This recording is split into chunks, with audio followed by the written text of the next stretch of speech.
Now, a little while ago, on basically a Medium blog post by Tomer Strolight, we had a very fun opinion piece that was called "The Problem with Ethereum." Well, he's back, and he has part 2. Now, part 2 is a lot shorter than part 1.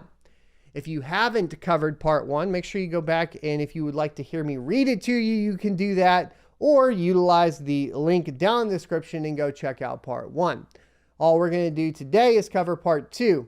This will be a genuine reaction for the first time reading it because I have not read it. So if I make any mistakes, that's expected, but also you'll get a more genuine initial reaction from myself as well. So negatives, positives, it is the way it is. So here it is. Part 2. I'll be quick. I assume you read part 1. If you didn't, you should. The article has been extremely widely circulated, rising to the top of Hacker News, our cryptocurrency, and featured on a popular YouTube channel. Oh, which one's that one? Hey! Hey! Who's that guy? Who's that guy? I'm a popular YouTuber? All right, I'll take it. I'll take it. All right. And has turned out to be the most accessed article I've ever written. In it, I explained how, quote, Ethereum is not a decentralized peer-to-peer system. It is a system with an unaccountable ruling class exploiting the working class, end quote. And we've been talking about this more and more. Let's see what he has to say with the follow-up. I also pointed out it had, quote, complicity in the classes that benefit from the decisions of the ruling class at the expense of the working class, end quote. I also challenged those complicit classes to ask themselves what they thought might happen to them when the working class was milked for all they were worth by the ruling class. I wrote, quote, do you think the ruling class will suddenly stop seeking victims to enrich themselves? End quote. The article was published on August 6, 2021, a day or two after the London hard fork that was marketed as the, quote, ultrasound money monetary policy, end quote, by Ethereum's ruling class. Finally, I pointed out in the original article that Ethereum had become, quote, just like the corrupt fiat money system we're trying to escape, end quote. Ethereum's actual innovation, making deflation as bad as inflation. The flaw with the fiat system isn't inflation per se. It is the inflated money supply is giving to insiders and privileged people who then benefit at the expense of those who lack that privilege. The flaw isn't inflation. The flaw is how alterations in the monetary policy affect the different classes. Ethereum's London hard fork and their alleged ultrasound monetary policy show how deflation can reproduce the exact same flaw. The London hard fork did not lower fees, it burned them. This fee burn reduces the outstanding supply of ETH, and this is what they call ultrasound. Fees on ETH, like on all blockchains, are a function of the data size of the transaction, not of the value of the transaction. So whether you're transacting $1 worth or $1 million worth of ETH, the fee is going to be pretty much the same. Now, if fees were negligible, that wouldn't be an issue, but fees on Ethereum are anything but negligible. Since the London hard fork, fees have shot up 400% on average, from about $10 per transaction to about $50 per transaction. And this is via bitinfocharts.com. In retrospect, the ruling class yet again failed to deliver on its promises. Everyone had been led to believe that this upgrade would make fees more predictable, yet nobody predicted that fees would increase 400%. Who was hurt and who benefited? ETH price in USD has appreciated since the hard fork by about 10%. In anticipation of the hard fork, it rose over 100%. However, the new monetary policy outrightly favors the wealthy class at the expense of the working class and the users of the system. Miners, the working class, now earn less for their work as fees are burned instead of rewarded to them. Read part 1 to see how unfairly this class has been treated. Those who now stake get new coin rewards, earning an estimated reward over 5% annualized on their staked coins, according to stakingrewards.com. If you're in the wealthy class and can stake on your own with the minimum 32 ETH or 130,000 US dollars or more worth of it, you won't notice the $50 to $100 fee to stake your coins, and you'll earn over $6,500 worth of new coins in a year. You'll earn it without doing any work at all, just like the people close to the money printer in the corrupt fiat system. However, if you're in the not wealthy Ethereum class, say you've only got a few $100 worth of coins, like $500, it will cost you $50 to $100 to transfer your coins in your staking transaction to the pool, plus any additional fees they charge. With your $400 of remaining value, you will earn a meager $20 of the new coins in the year. It will take you 5 years just to earn back your transaction fee. So it doesn't make sense for normal Ethereum class people to stake, even with staking pools. Just like everything we've observed before on Ethereum, the rich benefit at the expense of the poor. While deflation of the money supply is occurring, and this has led to a short-term spike in the value of ETH, it has come at the expense of the users of the system who now must pay the sky-high fees. It is, in fact, those burned sky-high fees paid by users of the system that are what account for all of the deflation and pay for the new coins issued to the wealthy class. Just as Part 1 warned, the Ethereum class, which had complicitly done nothing for the miners when they repeatedly had their pay cut in the past hard forks, have now become the next victims of the ruling class that changed the rules to further enrich the already wealthy class. To paraphrase a famous quote, first they came for the miners' money, and I said nothing because I was not a miner.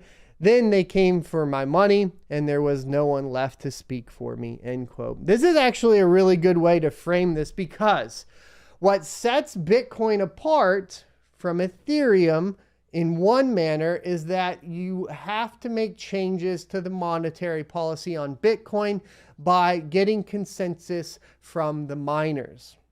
And because the miners basically are going to have that control, they kind of protect you or the users of Bitcoin in a more valid manner, because they are incentivized to keep the network running good, maintain monetary policy, and be clear and transparent, etc.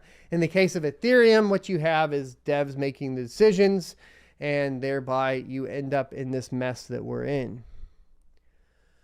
We can see in Ethereum's diabolical new monetary policy how deflation can be just as unfair as inflation when implemented to serve the interests of a wealthy and ruling class. Fees that are absolute prices, regardless of value, affect the poor in a much greater proportion than the rich. Reducing the money supply only by reducing that which was previously paid to the working class also enriches the wealthy class while impoverishing the working class. This is Ethereum's new monetary policy.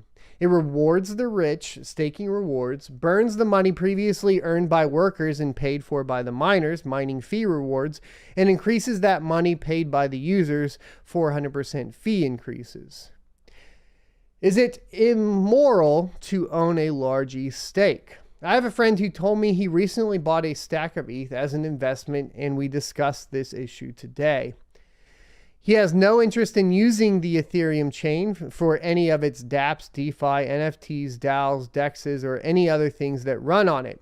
He is in the wealthy class. When I pointed out to him that fees had increased dramatically, he immediately concluded because of the class he was in that this was a good thing, because it would cause the price of ETH to appreciate since more fees were being burned. When I pointed out to him that this was coming at the expense of miners and ordinary users, he was shocked that he hadn't realized this. He had been lured into the system of enrichment without it being explained to him who would be paying for his enrichment. He had entered the trade without malicious intent to exploit others, but being in the ETH wealthy class made him profit from and desire that which was harmful and unfair to the working and ordinary classes of users. As the saying goes, the road to hell is paved with good intentions. Being in the wealthy class of Ethereum makes you complicit in exploiting the working class and the users of Ethereum. It is a system in which those classes can't really win and you can't really lose. So go for it if that's the game you want to play. But you're a hypocrite if you criticize the fiat system. You're involved in an equally unfair and unjust system. It's just one where you're now the beneficiary of the unfairness and injustice. Again, as I said in part 1, as a Bitcoiner, I find this intolerable and unacceptable. I especially condemn it on these grounds because Ethereum promoters prey on naive and not rich investors. This is a problem across cryptocurrency as a whole. I'm looking at you, Hex, SafeMoon, and Shiba Inu. When paid by the unsuspecting newcomers, those higher fees enrich those wealthy promoters even more at the newcomers' expense. It's shameful. But it has been this way in Ethereum and will not stop until the whole thing comes crashing down when there are no more suckers left to bleed. Whew. Fire. He's not wrong. A little passionate, but he's not wrong.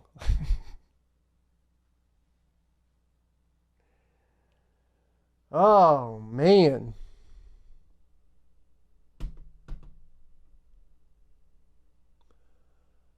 I'm going to have to process this one for, I think, a while and reread it. I highly recommend it.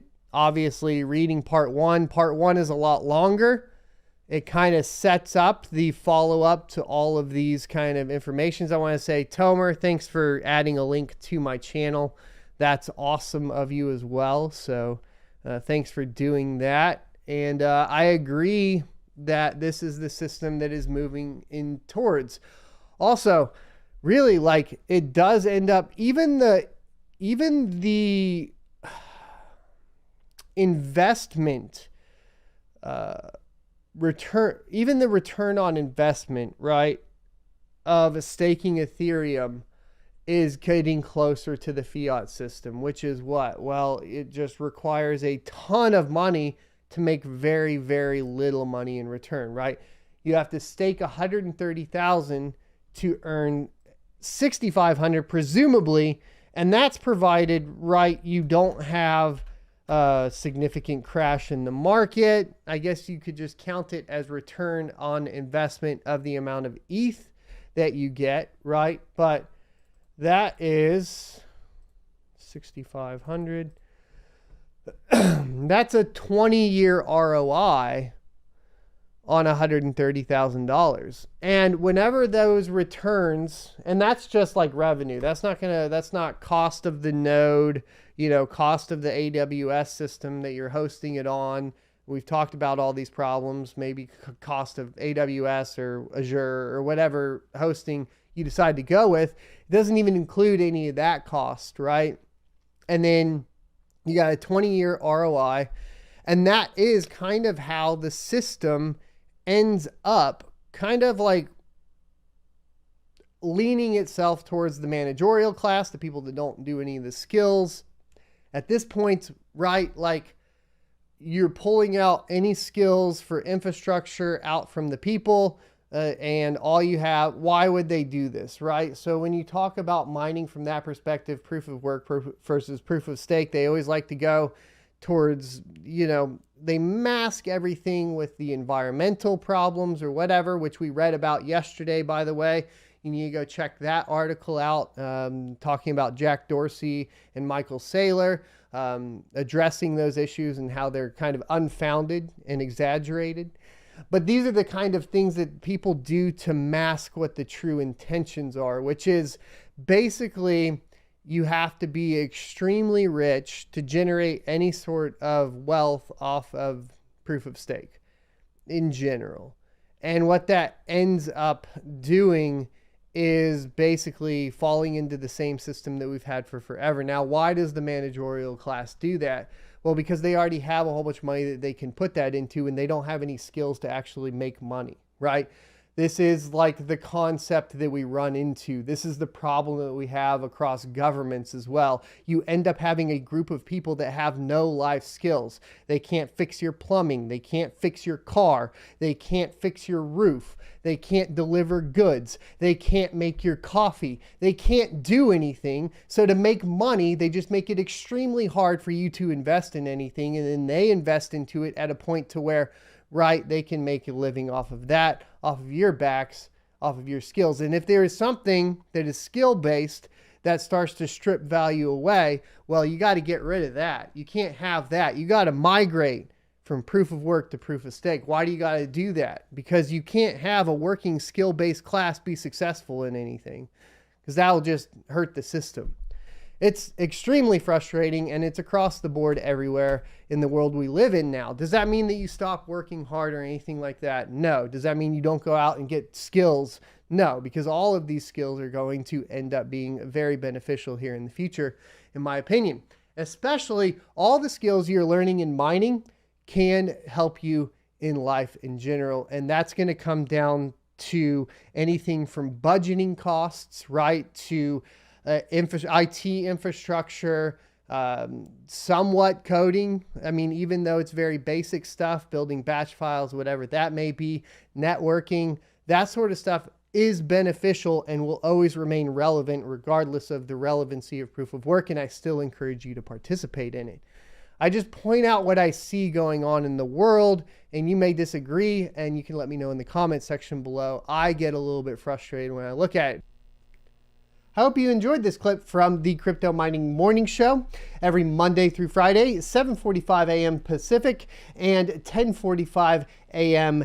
Eastern Time. You can check out more clips here, or if you're interested in checking out the entire live show, you can check that out down here. Thanks for watching, and I'll see you next Tuesday.